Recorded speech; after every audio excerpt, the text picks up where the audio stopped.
বঙ্গভূমি, মানুষের সাথে মানুষের পাশে। আজ সারা ভারতবর্ষে সাড়ম্বরে পালিত হল ৭৫তম প্রজাতন্ত্র দিবস। এই দিন দক্ষিণ ২৪ পরগনা জেলার নামখানা ব্লকের অন্তর্গত বিশিষ্ট সমাজসেবী বিদ্যুৎ কুমার দিন্দা নামখানার দারিকনগর প্রাথমিক স্বাস্থ্য কেন্দ্রে প্রায় ৫০ জন মতো অসুস্থ রোগীদের ফল বিতরণ করেন। এই বিষয়ে এক রোগীর আত্মীয় বলেন যে, আমাদের গরিব জীবনে রোগীকে ফল কিনে দেওয়ার মতো সামর্থ্য ছিল না। আজ উনি এসে আমাদের রোগীকে ফল দিলেন, এর জন্য আমরা ভীষণ খুশি।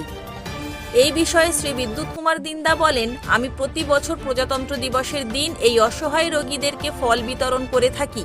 আজ তাই করলাম।